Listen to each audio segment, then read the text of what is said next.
Well, first off, as I said, I don't want to go into recall of their testimony, but I just found when you asked me what was the most significant, and the most significant would be the credibility of a Paul Hilliard, but also these two sergeants that testified, and I can't even recall the name, and you named the sergeant in question.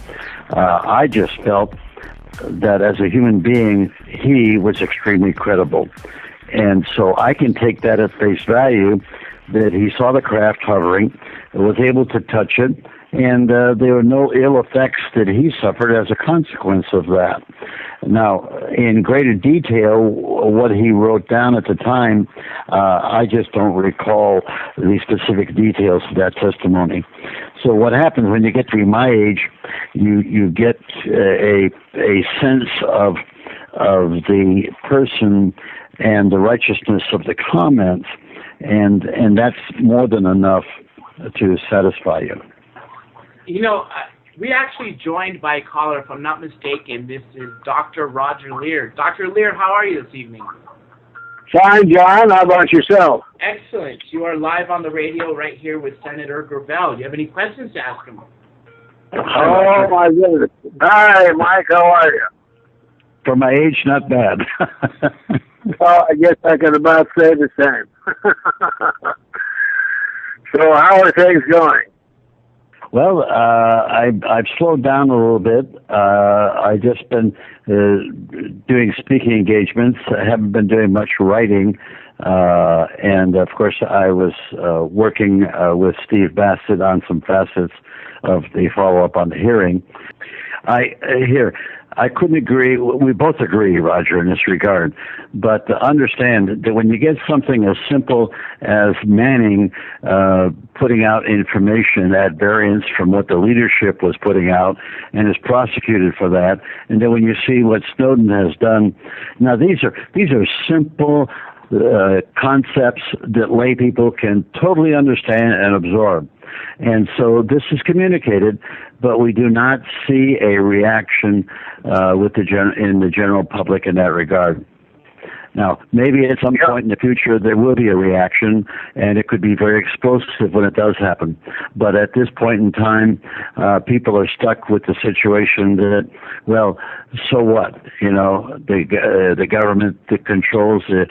We saw it with the young kids with Occupy Wall Street. You know, they did their thing.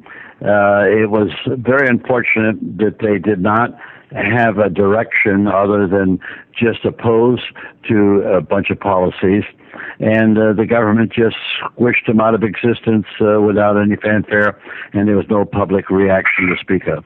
And I want to know if you think that these artifacts that came about from these crash and retrievals are in private corporation hands versus military installations. That way they don't have to answer to us, the public. I think you're accurate in both cases.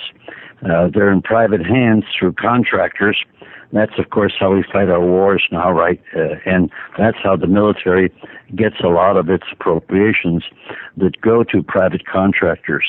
And these private contractors, by and large, are populated by officials in the military who have retired from the military and now get another source of income because of their military knowledge.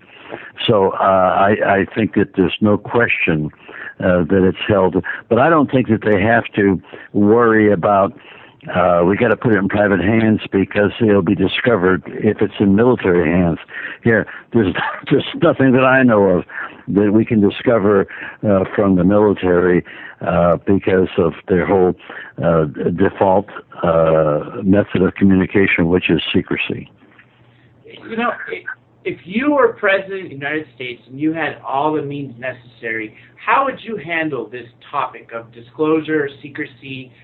What would you do? How would you go about ending the secrecy? Well, first off, if I were president of the United States, what happened to John F. Kennedy would happen to me.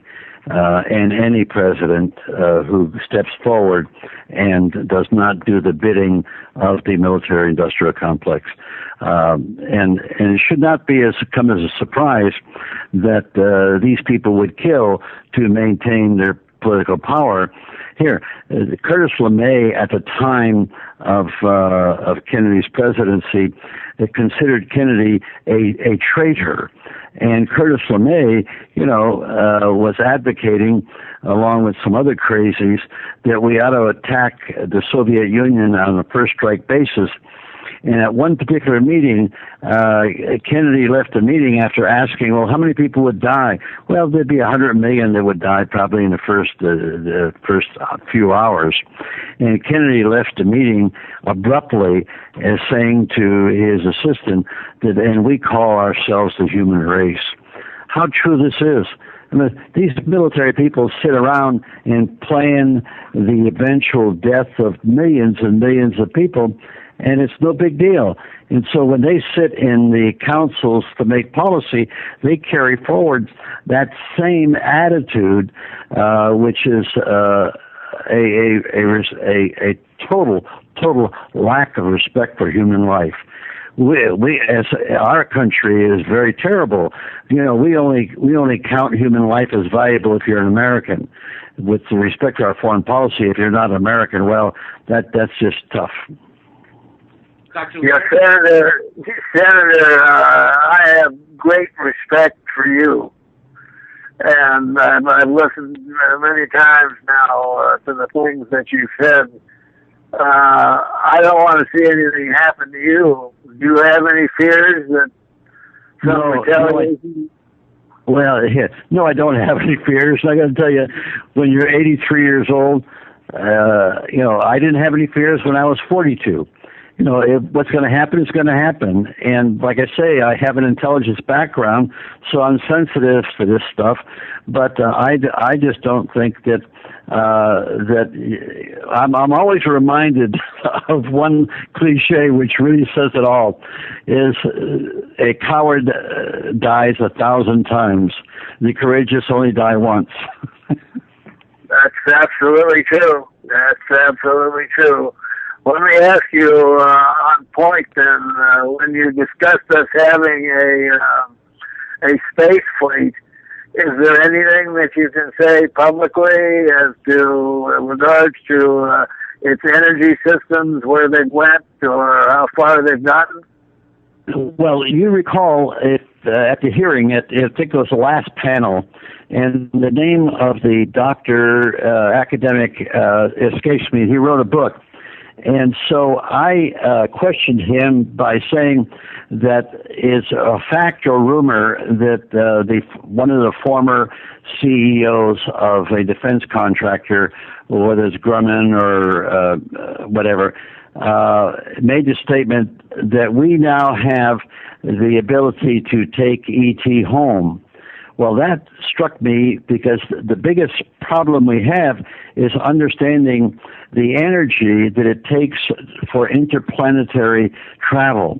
And, it's got to be something that we don't have a capacity for, except for this one statement. So I asked the doctor, do we have the knowledge for this level of energy production? And he said yes. And after the hearing, he came up and gave me his book, and it had a whole series of formulas in there that, here again, was beyond my expertise.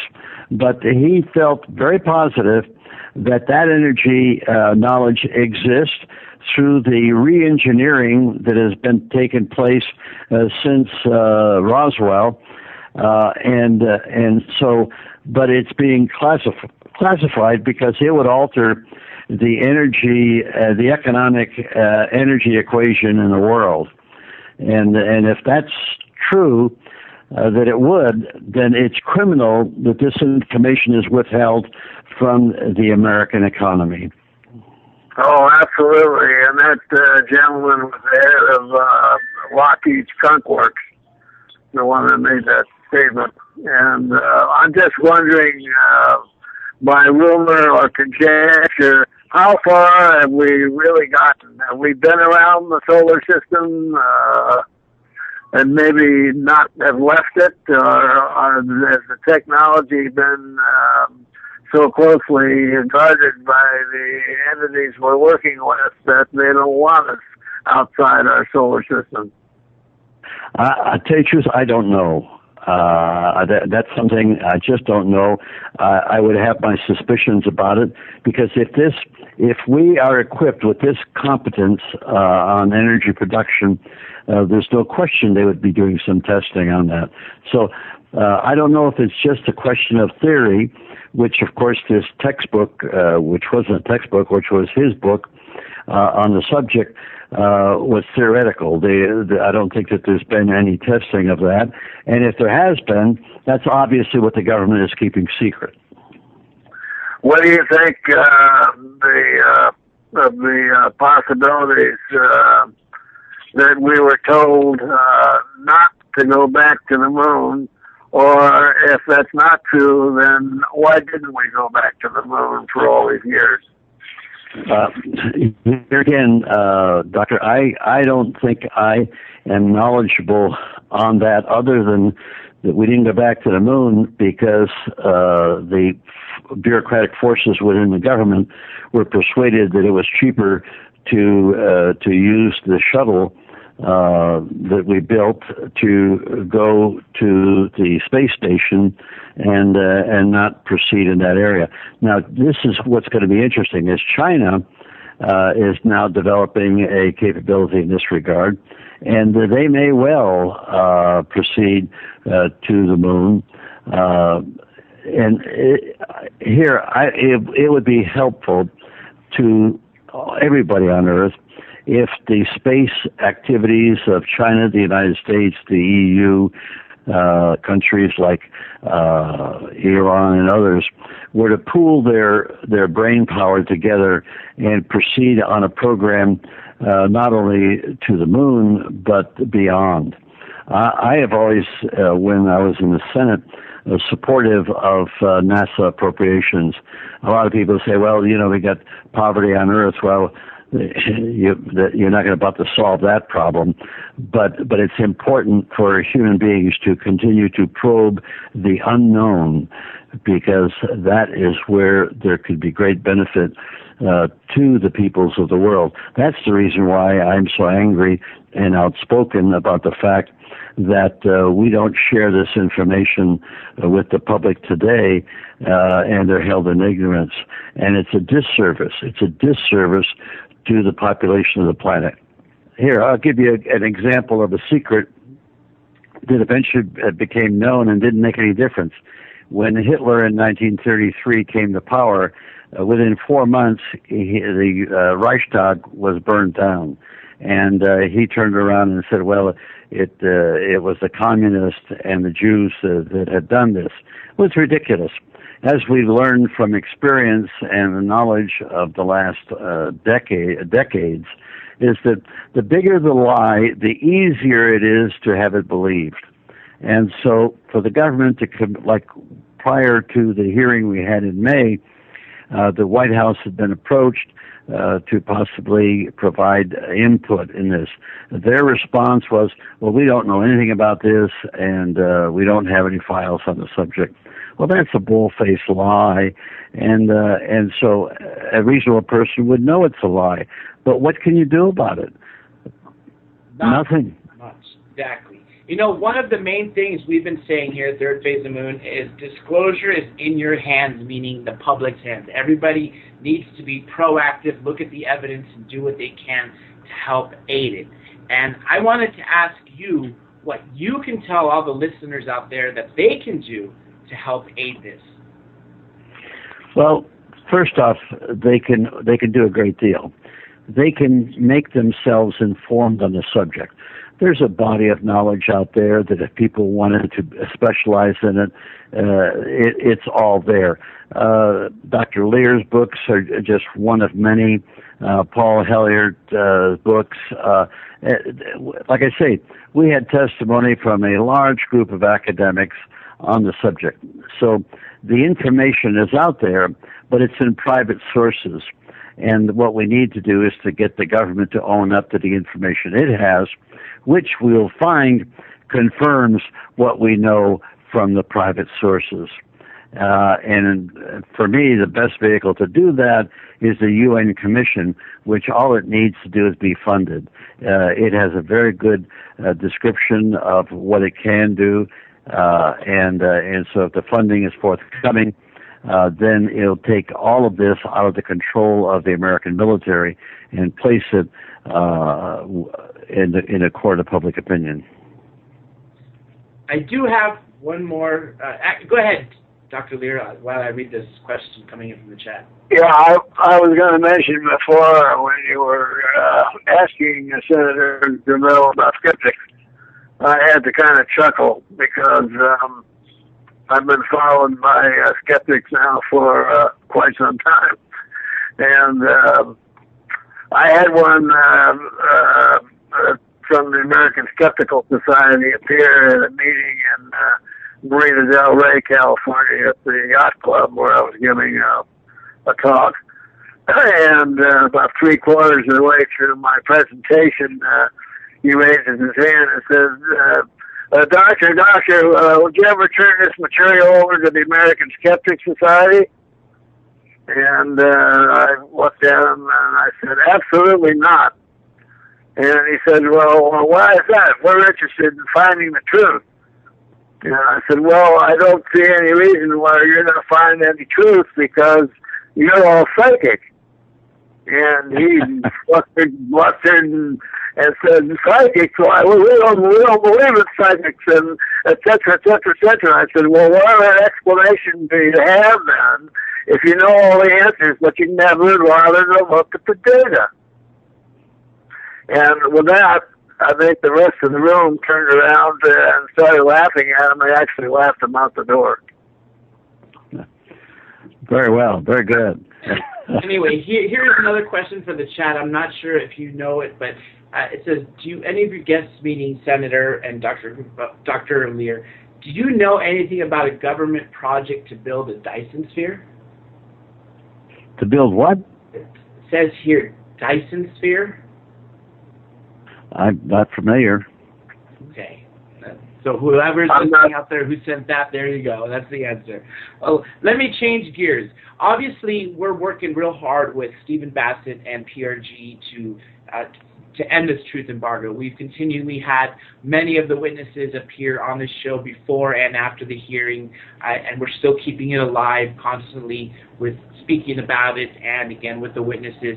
But aside from going that route, do you think it'd be best if we go multiple routes? Let's just say we do the UN. We also shoot to get one of Dr. Lear's articles into a peer-reviewed journal and distribute it to the top academic places. And maybe even going to a third world country and helping them disclose, a country that may be kept out of the loop, and then force the government to disclose. What do you think about those options? Well, we have France, which has given us all the information that they've collected. We have various South American countries likewise.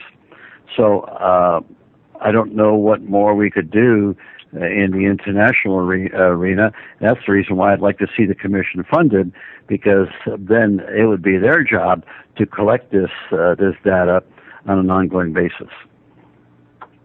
Dr. Lear? Well, I think that basic psychology is that if you're going to go down fighting, and I see nothing wrong with all three approaches. Although if you look at it logically and with the experience that the senator has, we probably have the least to look forward to in going before Congress.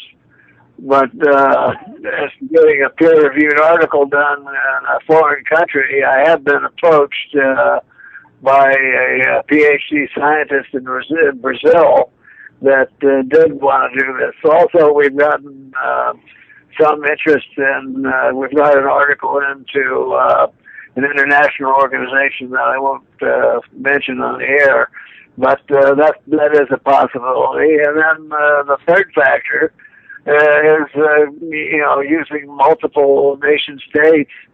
They all have different forms of government and perhaps don't see eye to eye. But for example, at the citizens' hearing, we found out that Uruguay was number one as far as a country who was able to get this information out to the public. But then there was some question about Uruguay and its relationship with the surrounding countries. So there's interpolitical adventures there that you have to consider. So it makes the subject very complex. But as I said in the beginning, I don't think too much is bad for anything. Hear, hear. Some people argue that the reason the ET presence is withheld from the public is because it would collapse the economy. Because if we started to see the technology they used to get here, then we would do away with all our fossil fuels, and that would collapse our economy as a whole. Some people refer to it as the petrodollar empire. What do you think about that, Senator? Do you agree or disagree? Well, first off, it's ridiculous. You won't collapse the economy. In fact, you'll have an economic boom. Here, when the computer and the internet came along, the same logic would say, "Oh God, this is so fundamental. Well, it really will alter everything in the negative." Well, it didn't alter in the negative. It altered in the positive and made us considerably more productive. That's what discoveries are all about, and the technology that we are getting from science is really a boon to human society. So to make the opposite argument, I think, is infantile at its best. I agree 100%. I think that all the considerations given, for example, you mentioned before the NASA budget. We're spending X amount of dollars on space projects going to the moon, but that is translated into a multitude of civilian projects, which is employ thousands, if not millions, of people in a direction in which they never even would have thought of before. Very much so. And the human element of that is so significant. As if you recall, the first going around the Earth in a satellite in this little vehicle, that what got people's attention was the fact that you could look out the window and see the planet. And the fact that a window was so important to the attitude of the astronauts, it just proves that sometimes the most fundamental aspects of human activity are really what we need to adhere to or to understand to propel us forward. Well, just sentimentally speaking, at the time of the first announcement of Sputnik, I was polishing my M1 rifle in Fort Ord, California, and when we heard of Sputnik and that you could possibly see it being reflected in the sky, everybody in the barracks ran outside, and we wondered, my gosh, what's going to happen next? that was a considerable situation. It really, if you brought it down to human terms, what it did is it hurt our vanity that the Soviet Union was able to do it and we were not yet capable. Going back to exactly what you're mentioning, a chaos, essentially. In, I believe it was 38 or 39, Orson Welles had that broadcast of War of the Worlds, and people were literally out in the streets screaming. And some people take that example of then and say that that's exactly what would happen now. But I'm more in the belief that people are ready to know the truth. Do you think? No question. In fact, the Orson Welles deal was really pumped up. It wasn't that many people that were out there crying in the streets.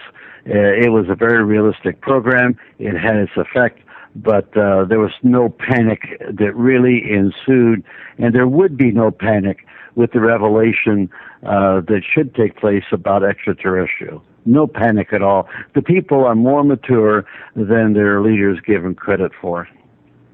I agree. Well, I get asked that question about panic also, and my answer I usually give is, let's say hypothetically that a giant 3-football-sized craft came down on a busy freeway at rush hour in Los Angeles area.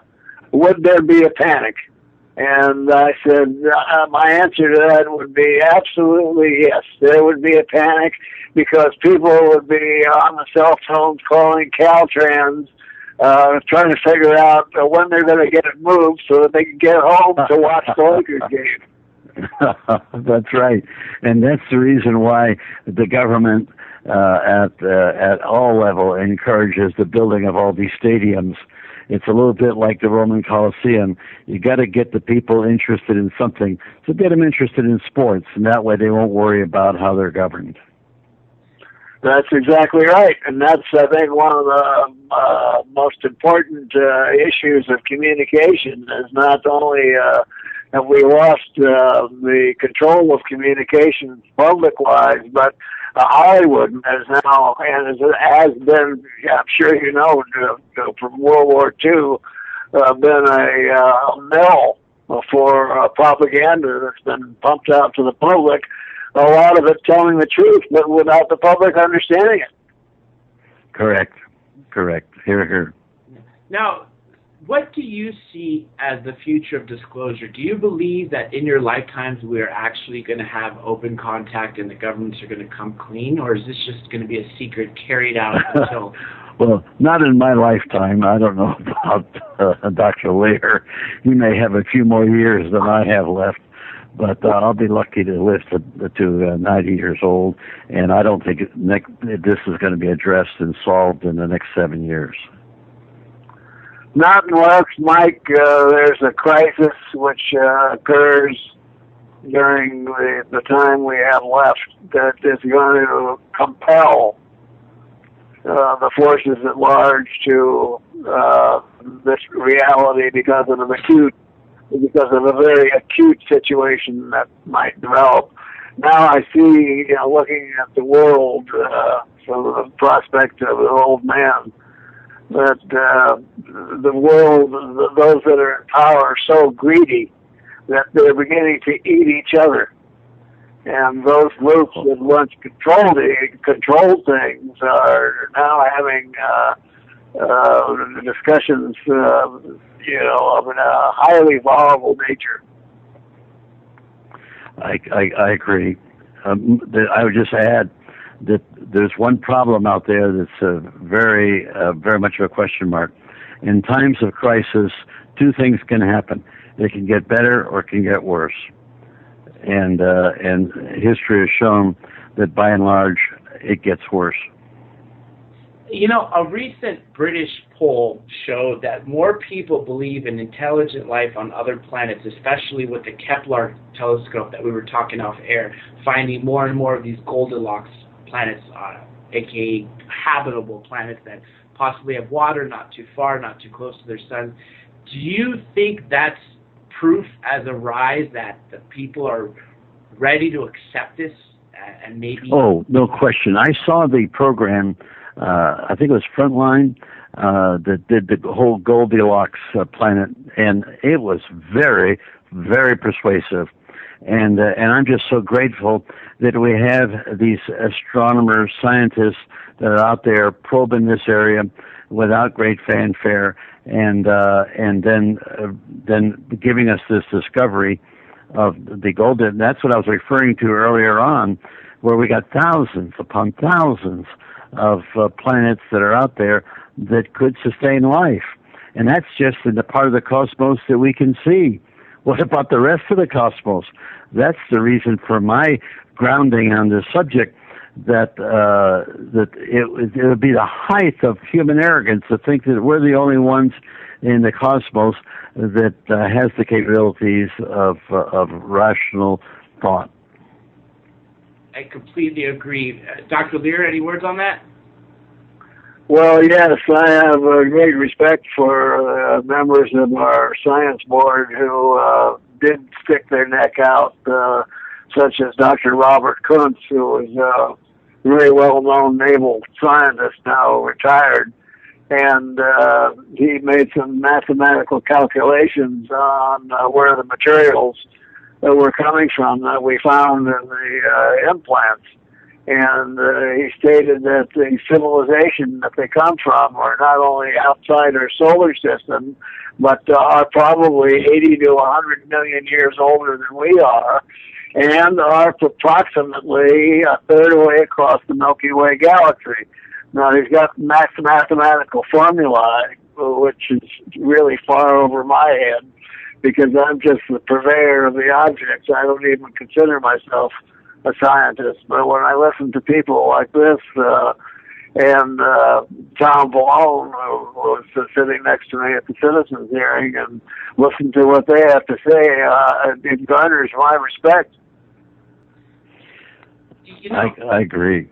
I agree. The Vatican, they seem to be paving their way to disclosure by first saying if they were asked to baptize an ET that they would. Then they said that it's not inconsistent with the Bible to believe in our space brothers, so they called them. Then they said that ETs are not guilty of man's original sin, therefore there's no discrepancy with believing in the Bible and that. And then, of course, there was Monsignor Balducci, who came out, and every time he spoke, Pope John Paul II saw it of such importance. He told everybody in the Vatican, no matter what he's doing, to let him know so he could stop what he's doing to watch this Monsignor speak on the subject.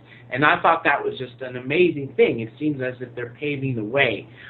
Do you think that they might be the answer to disclose? Maybe we should take the evidence to them? No, I think that that would that would disturb a number of people in the Islamic community and the Hindu community and so forth. I don't think we should get religion involved in this. Religion does deal with the unknown, and they do an interesting job in that regard. No, I think that this should remain in the hands of the scientific community, and it can be acknowledged as the Catholic Church has done, merely acknowledging it and not putting forth any particular dogma to assess its validity. Dr. Lear, you knew Balducci. Any words on that? Well, I did a 2-hour interview with Monsignor Balducci, which I have on tape. Unfortunately, he died a short time after that, so I've never done anything with it. But it was a total and complete personal story of his life in the Vatican. And he was very dedicated to the jobs that were assigned him. One of the things that people don't realize that they recognize him as the chief exorcist of the Vatican, but they don't realize that he was trained politically to be a representative to the United Nations. So he was a very interesting man, and besides what he was assigned, and he was assigned this project, he wasn't he didn't volunteer for it, to put the committee together so that the Vatican itself could have a thesis, so to speak, to talk about extraterrestrial life and whether it's its relationship with the Catholic religion. But I agree that we wouldn't get any help informing the world through Catholicism or Judaism or any of the other major religions. Religions are unto themselves, and I've been responsible for probably more deaths than political regimes. But Senator, we're coming down to the last minute of the show, and I wanted to ask you two things. What's coming up for you with regards to this initiative and Stephen Bassett's initiative, which we are helping, and also what any closing words that you can tell us as journalists that we can do to help this issue, and any closing thoughts from you? Well, I've been helpful in getting a corporation, nonprofit corporation, into the hands of Stephen Bassett's group so that they could pursue and do some serious fundraising. And beyond that, I'm available at any time to help him out, and he knows that. With respect to any final word I have, I really rest on the fact of the problem with the hubris that human beings have, and I think it's the height of arrogance to deny the possibility of extraterrestrial activity. Based on whom?